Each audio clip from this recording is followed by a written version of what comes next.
So I just did a video on using a mirror to essentially flex the lenses of attention, using kind of this image of the camera, right? The heart, the soul being the aperture of awareness. And then these lenses of attention being different ways that we can kind of bend the information coming from our environment, right, into our body, into our heart, into our soul. I gave kind of the examples of a lens of attention you might use. Say, for example, if you're sitting on a beach, you've been there for half an hour, you're kind of settled in, you may feel kind of a broad or open lens of attention that's almost maybe as wide as the horizon. Very different than if you're at work, just starting a very important and maybe time-sensitive project. Your eyes may be moving rapidly across a page, your mind maybe kind of twitching quickly with a bunch of ideas, you're right, brainstorming. And when that happens, the way your body and your mind take information in is going to be very different. And so the metaphor I'm using here is that those are like different lenses you're clicking onto your camera, which then creates very different experiences of the world viewed through the lens. And so again, I did that through mirrors. And in this one, I want to invite you to also do that with any screens you're watching. So I've got my phone right in front of me here. That's a screen we all look at a lot these days. We're in the middle of the coronavirus pandemic, so many of us aren't going to movies anymore, or at least not right now. But when you do go, right, you've got a screen there. You've got your television screen you often watch, your iPad, whatever it is. These are opportunities to flex the lenses of awareness. And again, the primary purpose here is just to kind of disentrance ourselves. I think sometimes we look into these screens and we pour ourselves and our attention and our mindfulness, our intentionality, our will, our purpose. It's almost like these screens kind of open up and we see something in there that's so captivating to us, so interesting to us, or so addictive to us that we just kind of let ourselves get glued into it.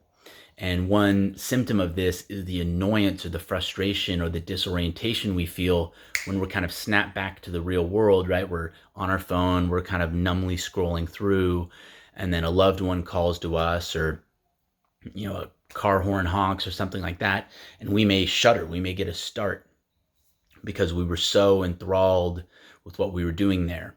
And so flexing the lens of attention is just one way, I think, to kind of show the mind and remind the mind what's happening here. And that's essentially that when you're looking into a screen, when you're looking past a screen as though it is creating a three-dimensional image, you're participating in a figment of the imagination. You're participating in a construct of the mind, kind of maybe like a matrix type thing. And again, there's nothing wrong with that as long as it's approached in a healthy and a mindful way.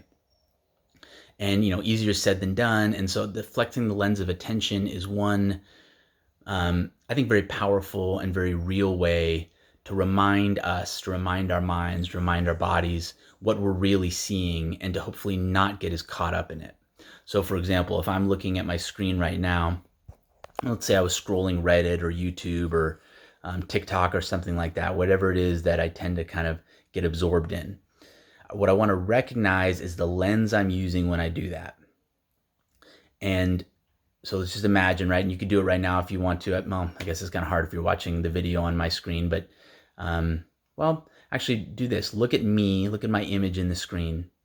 And if you're picturing yourself looking into this room, right? If you're picturing yourself kind of being absorbed, or you're seeing, or even if you're just seeing this room as having depth, right? It's that being behind me, right? And maybe being about 10 feet behind me, something like that. If your mind is constructing the depth of the room you're seeing right now, then your mind has that 3D kind of hologram lens on right now.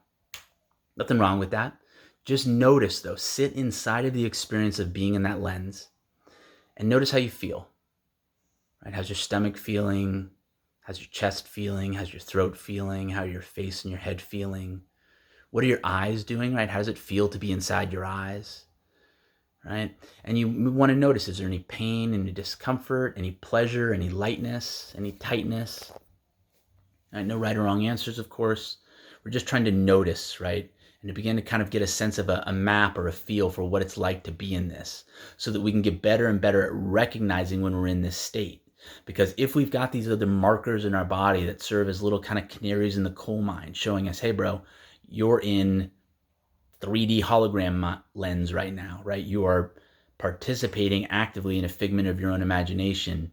You may notice that, kind of like being in a jacuzzi, great at first, great for a couple minutes, but by the time you start getting on to, like, I don't know, half an hour, 45 minutes, an hour. When I was younger, we used to go in for hours and hours at a time. It's like, that's really not good for you. That's not a state your body is meant to be in, or your mind is meant to be in for a sustained period of time. And I think this 3D hologram figment lens is one that we evolved to have some fun with, maybe to do some deep exploration or imagining with. But by living our lives, projecting our minds into screens, we're trying to sustain a state that's really not sustainable in a healthy way. So get a feel for what it's like to be seeing depth into this room, right? To be acting, not that the wall behind me is blocked by my face, but to actually imagine that that wall has a certain amount of time or space behind me, and that my hand right now for you is moving through space, right? Now, of course, for me filming the video, I'm having the very convincing experience of my hand moving through space back toward the wall. And maybe it's a mirror neuron thing, or a natural empathy thing, that you maybe see yourself into my world, or project yourself as being someone where my camera is, being in the room with me to see that space back there.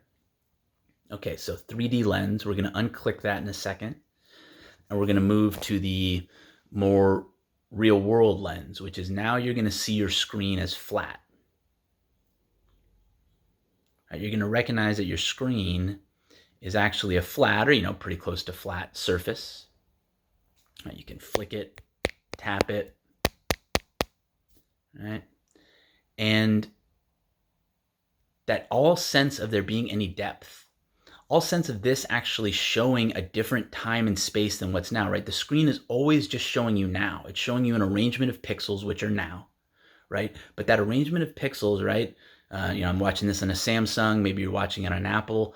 Those engineers over there are so good, they've managed to put together an arrangement of pixels, right, combined with sound, that's so convincing and so compelling, it looks like you're actually looking into a different time and a space, right? And it's doing that on a two-dimensional surface.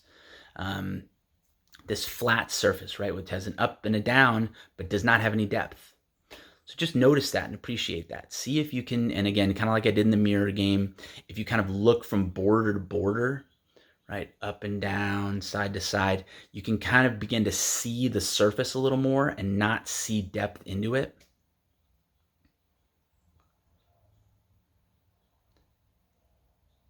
And just as you did in the 3D, see if you can notice how this feels.